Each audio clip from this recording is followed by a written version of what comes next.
At 8:17 on the morning of February 13th, 1945, Private First Class Manuel Pérez Jr. crouched 20 yards from the last Japanese pillbox at Fort William McKinley, holding a Mark II fragmentation grenade that 160 men were depending on.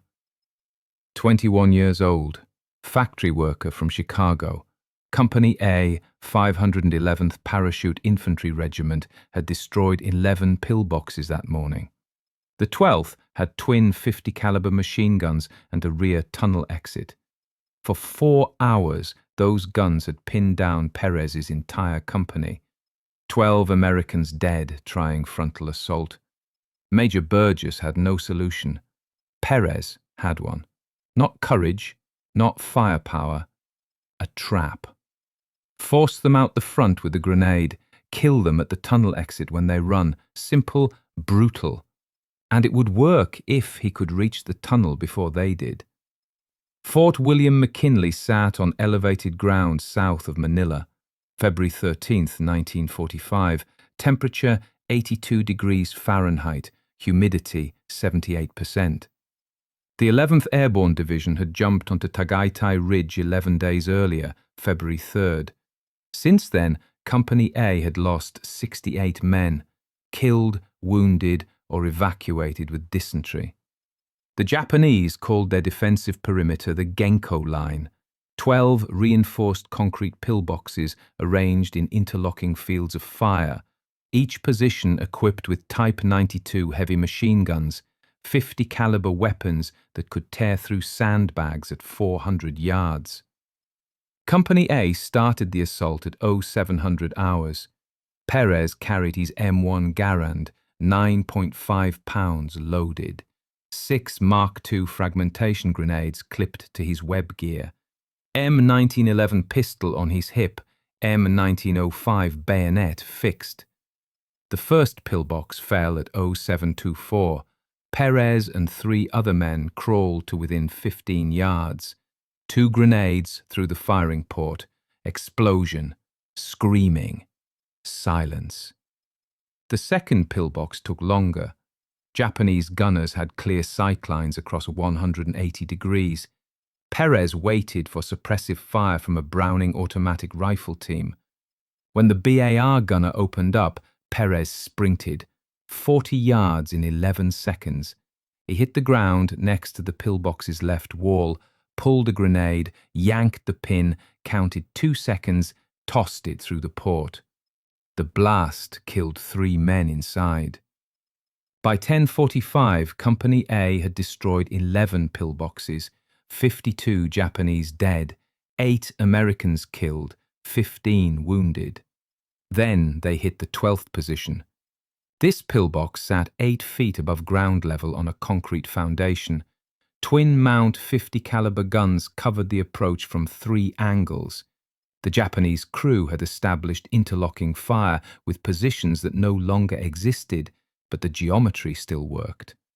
Anyone advancing from the east, south, or north would walk into a kill zone 200 yards deep.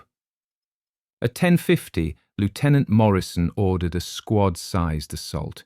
8 men. They made it to 100 yards before the 50 cals opened fire. The sound was distinctive. Slower rate than the M2 Browning, heavier punch. Bullets kicked up dirt in geysers. 3 men dropped in the first 5 seconds. 2 more went down trying to drag the wounded back. Morrison called off the attack at 10:53. 5 casualties. 0 damage to the pillbox. At 11:35, Morrison tried again, this time with a BAR for suppression and smoke grenades for concealment. The BAR gunner, Corporal Davis, fired 47 rounds in 11 seconds. Good suppression. The smoke worked initially.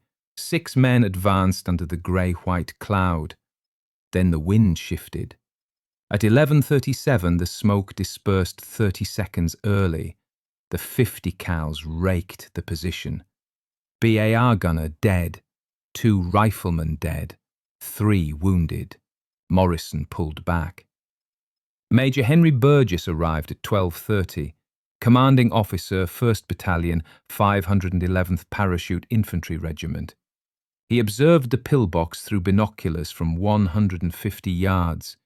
Reinforced concrete, 8-inch walls minimum, firing ports 18 inches wide, twin guns traversing in coordinated arcs.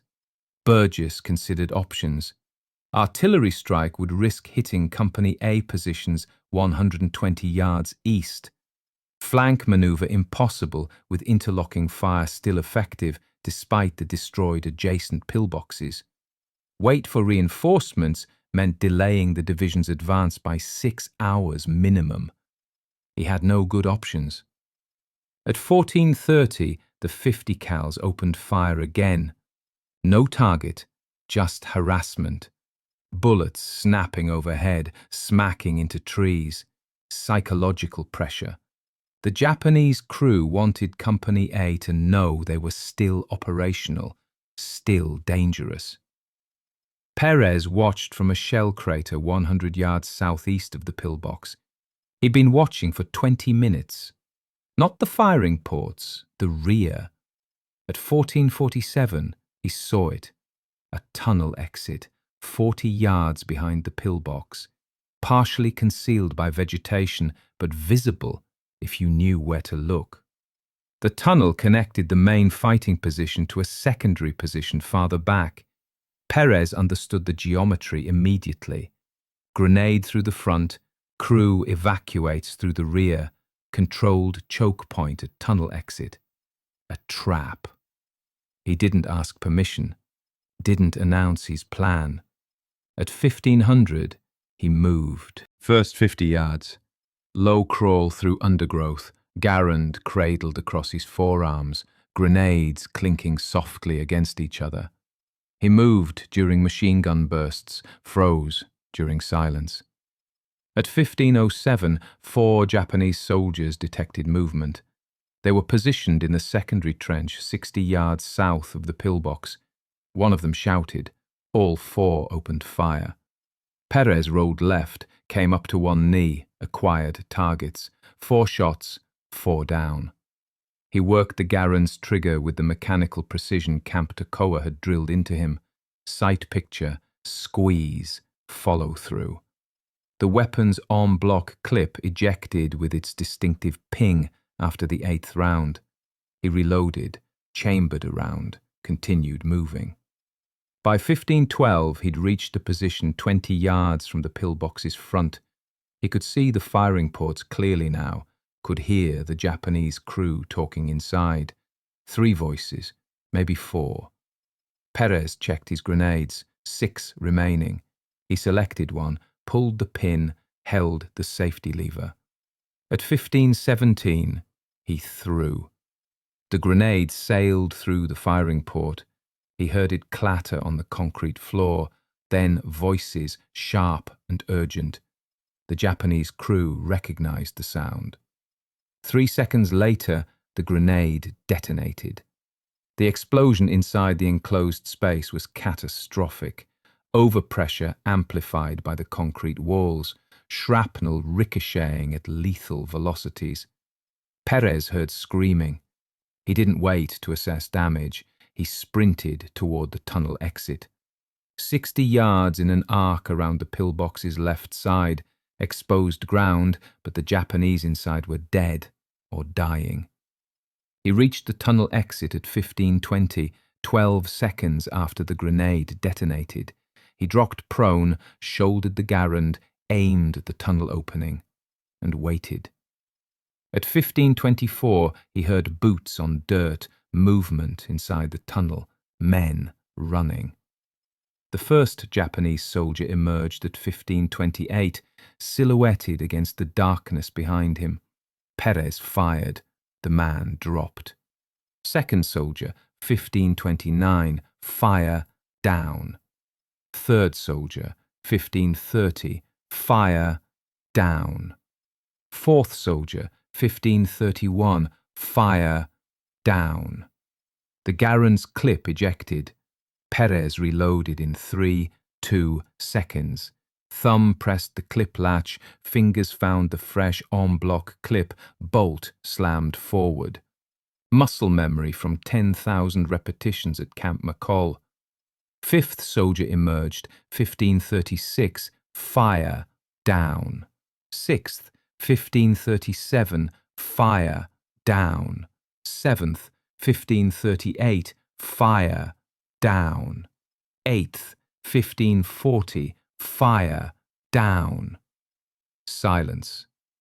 Pérez waited 30 seconds. No additional movement. He rose to a crouch, approached the tunnel exit. 8 bodies, blood pooling in the dirt. He moved to the pillboxes' front entrance, smoke still drifting from the firing ports. He could hear groaning inside. At 15:53, a Japanese soldier appeared in the entrance. He held a Type 99 Arisaka rifle with a fixed bayonet. No ammunition. The man hurled the rifle like a spear. Pérez reacted. He brought the Garand up to deflect. The bayonet struck the Garand's wooden stock, knocking the weapon from his hands. The rifle hit the ground 5 feet away. The Japanese soldier dove for it. Pérez dove faster. He grabbed the Type 99, rolled, came up with the unfamiliar weapon.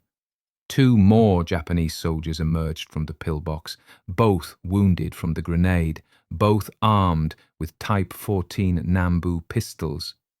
Pérez worked the Type 99's bolt, unfamiliar action, stiffer than the Garand. He chambered a round, fired. First soldier dropped. He worked the boat again, fired. Second soldier dropped. He dropped the Type 99, retrieved his Garand, entered the pillbox. The interior was carnage. 2 bodies torn apart by the grenade, blood on the walls. The twin 50 caliber machine guns sat silent, ammunition belts draped across the floor.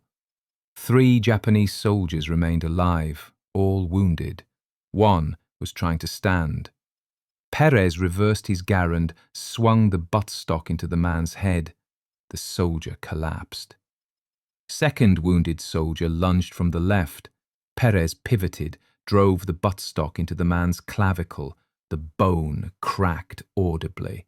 Follow-up strike to the head. The soldier went limp. Third soldier lay in the corner, badly wounded from grenade shrapnel, unable to move. Pérez advanced, fixed bayonet, single thrust, center mass. At 16:05, the pillbox was silent. Pérez exited through the front. Company A was already moving forward. Lieutenant Morrison reached him first. Morrison entered the pillbox, counted bodies, came back out. 10 inside, 8 at the tunnel, 4 on the approach. Total, 22 kills. Morrison adjusted the count. The 4 on the approach weren't from the pillbox garrison, they were from a separate position. Official count for the pillbox action, 18 confirmed kills. Major Burgess arrived at 16:25. He questioned Pérez about the sequence. Pérez explained the grenade, the tunnel, the trap. Burgess took notes. By 16:45, Company A had secured Fort McKinley's perimeter. Division advanced through the breach at 17:30. Next objective, Nichols Field, fell within 6 hours. The operation had been projected to take 3 days. February 14th, 1945. Major Burgess drafted a Silver Star recommendation for Pérez. 18 confirmed kills, solo assault, position secured. He submitted it through battalion channels. February 15th. Regiment rejected the recommendation. Reason: the quota of Silver Stars has been filled. Burgess responded by bypassing the Silver Star entirely. He drafted the Medal of Honor citation. February 16th through 24th. Burgess personally re-inspected the battlefield, measured distances, photographed positions, collected sworn statements from Morrison and 4 other witnesses, prepared tactical maps showing Pérez's approach route, grenade trajectory, tunnel exit kill zone. February 28, 1945. General Joseph Swing, 11th Airborne Division Commander, approved the Medal of Honor recommendation. 15 days from action to approval. Pérez never knew. March 1st through 13th, 1945. Company A continued operations in southern Luzon, Santo Tomas, Imus, Cavite. Pérez was assigned point position on patrols, standard practice. Soldiers with proven initiative get the most dangerous jobs. March 14th, 09:35 hours. Patrol moving through Palm Grove near Santo Tomas. 8 men. Pérez on point. Single rifle shot, high velocity crack. Pérez dropped. Japanese sniper, elevated position, 60 to 80 feet up in a coconut palm. 1 shot. Head wound. Pérez was 22 years old. He'd served 2 years, 2 months. He died 29 days after Fort McKinley. February 22nd, 1946, International Bridge, Laredo, Texas. The ceremony was held during a celebratory bullfight in Nuevo Laredo, Mexico, culturally appropriate for the border community. Manuel Pérez Sr. received his son's Medal of Honor. The citation was read aloud. Private First Class Manuel Pérez Jr. killed 18 of the enemy in neutralizing the position. The father had relocated to Nuevo Laredo after the war. He operated a meat market there. He accepted the medal, surrounded by U.S. military officials and Mexican dignitaries. His son had been the 7th Mexican-American to receive the Medal of Honor during World War II. The 511th Parachute Infantry Regiment, during the occupation of Japan, established their chapel at Camp Hogan. They named it the Manuel Pérez Chapel. Historian Jeremy C. Home later wrote, "Given Manuel's deep faith, I can't think of a better way for his fellow angels to honor him." Oklahoma City built Manuel Pérez Park. Chicago built Manuel Pérez Elementary School. A plaza at 26th Street and Colin Avenue was dedicated in his name. These are the facts. A factory worker from Chicago joined the paratroopers. He learned to fight. On February 13th, 1945, he built a trap that killed 18 Japanese soldiers in 4 minutes and saved 160 men who'd been pinned down for 4 hours. The army initially said the quota for Silver Stars was full. Major Burgess forced them to look again. 15 days later, they approved a Medal of Honor. 29 days after that, a Japanese sniper ended it. Pérez's father received the medal on a bridge between 2 countries because his son had been a bridge, Mexican-American, factory worker, paratrooper, proving that heroism doesn't care about quotas or paperwork. The 160 men of Company A who walked through that breach at Fort McKinley didn't need a ceremony to know what Pérez was worth. They knew it the moment those twin 50 caliber guns went silent. They knew it when they advanced past the tunnel exit and counted 8 bodies stacked in the dirt. They knew it when they entered the pillbox and found 10 more. 18 kills, 4 minutes. 1 soldier with a grenade and a plan. That's not courage in the abstract. That's applied violence delivered with geometric precision. Pérez saw the problem, calculated the solution, executed without hesitation. He didn't charge the pillbox. He didn't suppress it with fire superiority. He engineered a mechanism that forced the enemy into a fatal decision: stay and die from the grenade, or run and die at the tunnel. They chose to run. The men who make it through wars like this are rarely the ones we remember. Pérez wasn't supposed to die. He'd survived Leyte in November. He'd survived the Tagaytay Ridge jump. It survived Fort McKinley when 12 other men didn't. But wars don't respect survival patterns. A sniper 70 feet up in a palm tree put a bullet through his head because Pérez was on point and snipers shoot the first man. That's the cost. That's the philosophy. No meaning, just the mechanical fact that someone with a rifle waited for the right moment and took it. What remains is the action. February 13th, 1945. 18 confirmed kills. 4 minutes. The trap worked because Pérez understood that soldiers under fire will take the nearest exit. He positioned himself at that exit and methodically killed every man who came through.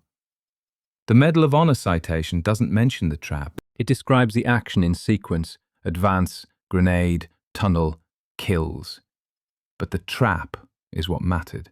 The geometry, the prediction of human behavior under stress. That's what the 160 men in Company A walked past when they advanced through the breach. Not just a destroyed pillbox, a masterclass in applied tactical problem solving, executed by a 21-year-old factory worker who'd been in the army for 2 years. The bridge ceremony in 1946 was symbolic. His father standing between two countries, receiving recognition for a son who'd proven that nationality and occupation don't predict capability. But the real ceremony happened 29 days before the sniper's bullet. It happened every time one of those 160 men looked at the pillbox and realized they didn't have to die trying to take it. Pérez is buried with full military honors. The chapel in Japan carried his name. The schools and parks preserve his memory. But the most accurate memorial is the silence. The moment on February 13th when those twin 50 caliber guns stopped firing and Company A moved forward. That's what Pérez bought with 18 kills in 4 minutes. He bought silence. He bought movement. He bought 160 men walking past the pillbox that should have killed another 30 before it fell. Wars are measured in objectives secured and casualties prevented. Fort McKinley to Nichols Field in 6 hours instead of 3 days. How many men didn't die because the advance happened faster? Impossible to count. But the math starts with 18 Japanese soldiers at a tunnel exit and a 21-year-old with a Garand who understood that traps work better than courage. Manuel Pérez Jr. built a trap. It worked. He died 29 days later. His father received a medal on a bridge. The men of Company A kept walking. That's the story.